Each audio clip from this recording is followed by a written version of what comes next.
ચાલે છે અત્યારે હું આવે આકાશમાંથી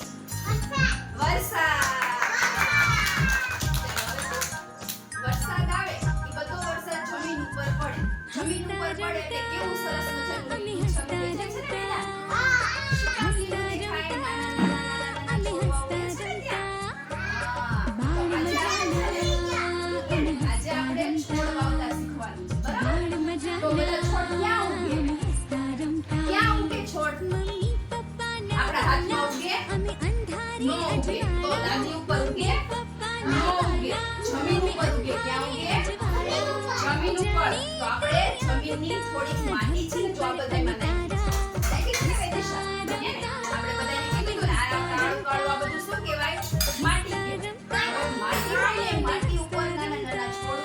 બરાબર તો આપણે માટી નાખી છે હવે માટીને થોડી આપણે ભીની કરશું ભીની કર્યા પછી એની અંદર આપણે દાણા વાવવાના છે બરાબર આપણે શું શું વાવી શકાય મગ બોલો બધા ચણા પછી વાલ વટાણા ઘઉં આ બધા કેવા કહેવાય બીજ કહેવાય શું કહેવાય બીજ હોય ને આપણે જમીનમાં વાવીએ તો એના નાના નાના છોડવા ઉગે તો આપણે પહેલા શું કીધું માટીને આપણે શું કરવાની છે ભીની કરવાની છે ને બધાય ધ્યાન અહીંયા જો માટીને ભીની કરું છું અહીંયા જોજો બધાય થોડી થોડી માટીને પહેલા ભીની કરવાની વરસાદ આવે તો જમીન બધી ભીની થઈ જાય ને માટીને આપણે ભીની કરીએ છીએ આ માટી ભીની કર્યા પછી આપણે એની અંદર બીજ વાવવાના છે બરાબર આને શું કહેવાય બીજ કહેવાય હવે આ ચણા છે ને ચણા એને આપણે માટી ઉપર નાખવાના છે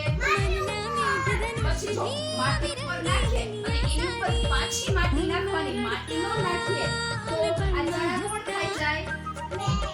ચાકરી પછી બીજું કોણ ખાઈ જાય બીજું કોણ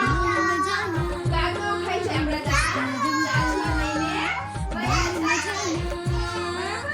જાય દાણા નાખવાના દાણા ઉપર પાછી શું નાખવાની માટી નાખી દેવાની એટલે આ બધા દાણા છે ને બધા ઢંકાઈ જશે ઢંકાય એટલે ચકલીને દેખાય નહીં હવે દાણા વાવીએ દાણા વાવ્યા પછી પાછું એને પાણી આપવું પડે ને ઉનાળાની ઋતુ હોય ત્યારે તડકો હોય તો તડકામાં કોઈ દિવસ છોડ ઉગે નહીં ચોમાસામાં વરસાદ આવે તો ઉગે ને પણ પછી આપણે એને તડકો આપવો પડે આપણે બધા છીએ શ્વાસ લઈએ છીએ તો હવા આપણા નાકમાં જાય છે ને તરસ લાગે તો પાણી પીએ છીએ ને હા તો આ છે ને ઈ પણ સજીવ કહેવાય ઈ પણ ભોગવું ખાય છે નાનું છોકરું ભોગવા ખાય છે ને તો એને પાણી જોઈએ હવા જોઈએ અને સૂર્યનો તડકો જોઈએ તો આપણે આ જે બીજ વાવીએ એને આપણે પાણી